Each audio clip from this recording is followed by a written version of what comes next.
Nous sommes presque à la fin de la campagne pour les élections partielles. Quels sont aujourd'hui les points autour desquels s'articule votre programme de gouvernement? Donc merci de nous passer la parole. Nous sommes effectivement au dernier jour de cette campagne, la clôture de cette seconde étape, puisque nous avons dû reprendre les élections. D'abord, un premier sentiment, c'est de remercier toutes les populations du Guémon dans toutes leurs composantes ethniques, politiques et religieuses, dans tous les départements de Fakobi, de Koubli, de Bangolo et de Djepé, à toutes nos populations qui nous ont réservé vraiment un accueil chaque fois chaleureux et fraternel. Nous leur avons représenté notre projet, celui du Guémon Ensemble.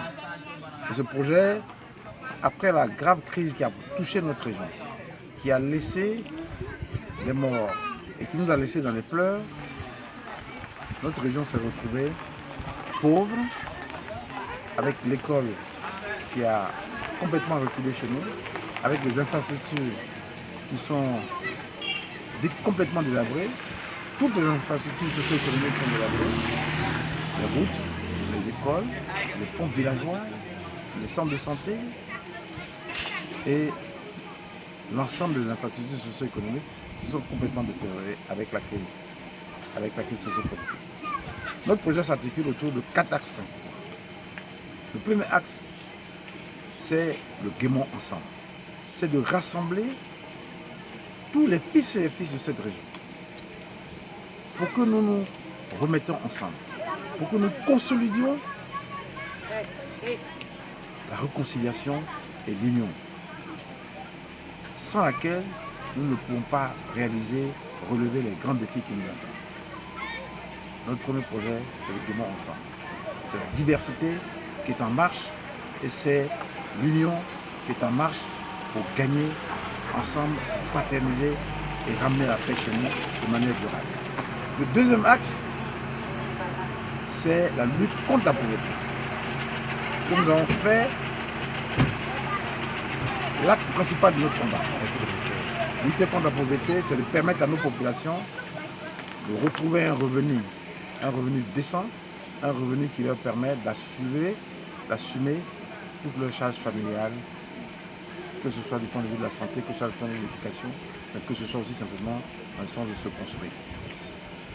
Et nous avons les potentialités agricoles, économiques, commerciales pour le réaliser.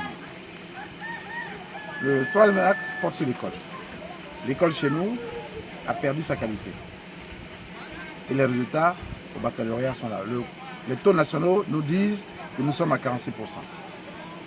Mais nous connaissons la réalité. Elle est en deçà de ces 46% qui sont officiels. Et notre devoir, dans cette mission que nos populations sont prêtes à nous confier, c'est de faire en sorte que l'école redevienne vraiment le centre de la formation pour l'avenir de nos enfants. Et nous allons nous y investir. Sur tous les plans. Que ce soit sur le plan du renforcement des capacités des enseignants, du renforcement des capacités de nos enfants, la préparation des examens, mais également dans la construction des infrastructures scolaires.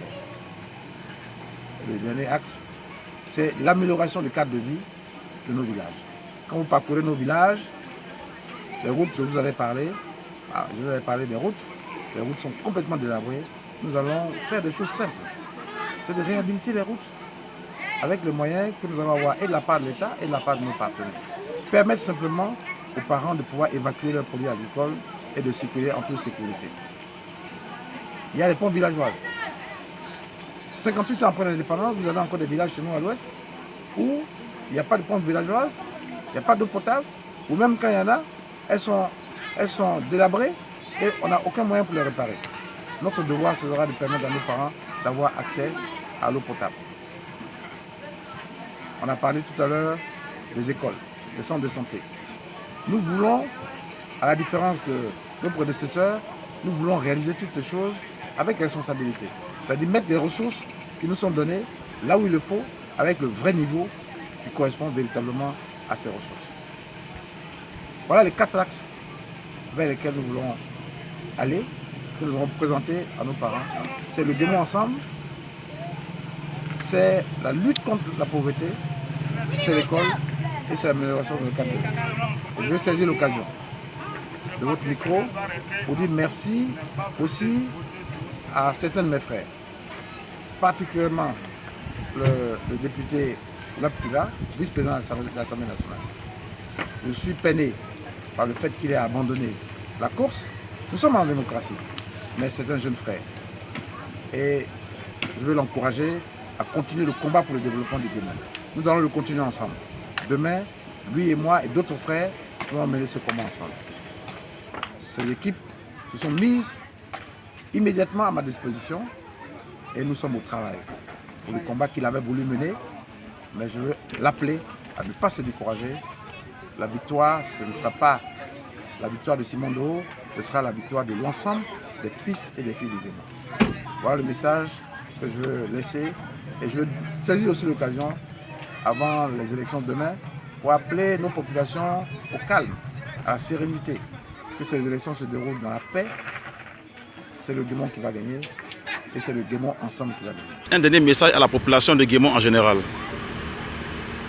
De manière générale et pour conclure, tous les éléments que je vous ai indiqués plus haut, je vais encore une fois appeler l'ensemble des populations du Guémon. Nous sommes un grand village dans une grande ville. Et comme j'aime le dire dans un proverbe du pays ouest, c'est celui que tu envoies au nom du village, au nom du chef sur la place publique, qui parle de toi.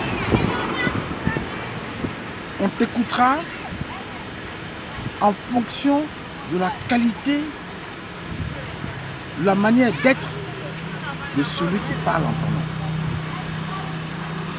Et je voudrais dire encore une fois à l'ensemble des parents que je veux être leur porte-voix. Et je veux être un porte-voix de qualité. Pour que dans ce pays, la Côte d'Ivoire, nous ayons une place digne, une place de qualité. Et c'est la responsabilité que je vais assumer. Être le porte-voix de tous les peuples du pays ouest, dans toute leur diversité. Être un porte-voix de qualité pour qu'on nous écoute et qu'on nous respecte aussi dans ce pays. Voilà les éléments complémentaires que je vais rajouter. Et j'ai la conviction que le pays ouest va se lever dimanche et sera debout. On dit non à tous ceux et toutes celles qui veulent s'amuser, jouer avec notre avenir. Nous voulons dire oui au Guémon ensemble. Le Guémon de la fraternité, le Guémon de la solidarité, le Guémon du développement et qui participe à la vie de la nation de manière qualitative.